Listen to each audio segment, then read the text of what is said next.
Assalamualaikum warahmatullahi wabarakatuh. Saudaraku yang berbahagia, sebelumnya saya ucapkan terima kasih kepada saudaraku yang telah meluangkan waktu di tengah kesibukan hari ini untuk menonton video ini. Segala puji bagi Tuhan yang telah memberikan nikmat dan juga kesehatan untuk kita semua. Amin ya rabbal alamin. Bismillahirrohmanirrohim. Pada kesempatan kali ini pencari ilmu akan menyampaikan dan menjelaskan tentang kisah wanita cantik Nyai Saritem, penyedia perempuan untuk Belanda hingga menjelma bisnis lendir terkenal. Simak sampai akhir, jangan di-skip. Terima kasih.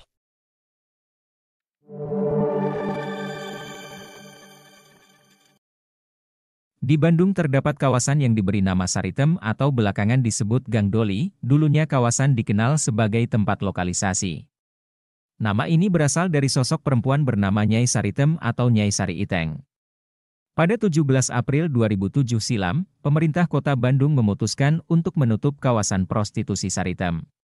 Kini Saritem tinggal kenangan sebagai bagian dari sejarah kota Bandung.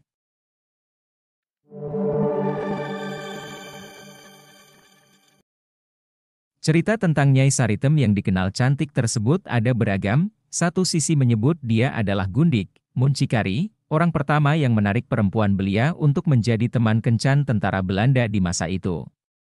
Juga ada yang menyebut Nyai Saritem adalah penyelamat bagi perempuan yang tertindak kala itu.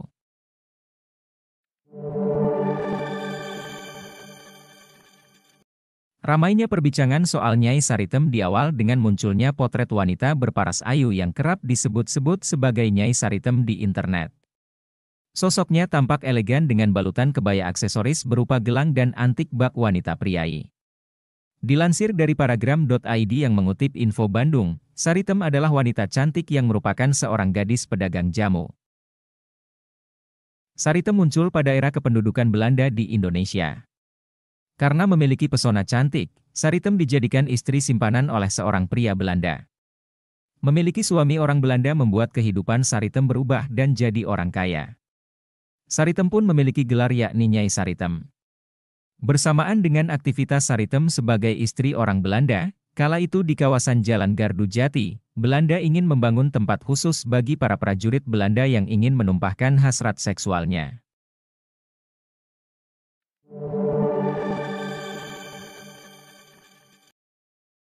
Selang beberapa tahun, Nyai Saritem diminta oleh pembesar Belanda untuk mencari wanita yang bisa diajak kencan oleh para serdadu Belanda yang masih melajang.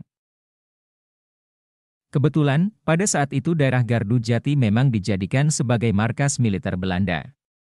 Dalam misinya tersebut, Nyai Saritem difasilitasi sebuah rumah yang cukup besar. Semakin hari perempuan-perempuan yang dikumpulkannya semakin banyak. Perempuan-perempuan tersebut berasal dari sekitaran Bandung, seperti Sumedang, Cianjur, Garut, serta Indramayu. Bisnisnya semakin besar, Nyai Saritem semakin terkenal. Bisnis lendir milik Nyai Saritem ini kemudian semakin berkembang pesat. Pengunjung yang datang tak hanya berasal dari kalangan serdadu lajang.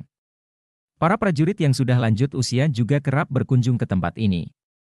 Bukan hanya warga Belanda, kalangan pribumi juga tak sedikit yang berkunjung dan mencicipi bisnis Nyai Saritem ini. Terinspirasi dari keberhasilan Nyai Saritem, kawan-kawan yang senasib menjadi gundik para Belanda ini juga turut membuka bisnis serupa. Rata-rata mereka dulunya sempat menjadi perempuan yang bekerja pada Nyai Saritem. Sepeninggal Nyai Saritem, pusat lokalisasi di Bandung ini kemudian dikenal sebagai Saritem. Kawasan tersebut pun lebih dikenal dengan sebutan Saritem. Bahkan sampai Indonesia merdeka pun, Saritem dikenal sebagai tempat prostitusi paling terkenal di Bandung. Banyak orang ingin menjajal petualangan cinta bersama wanita malam di Saritem.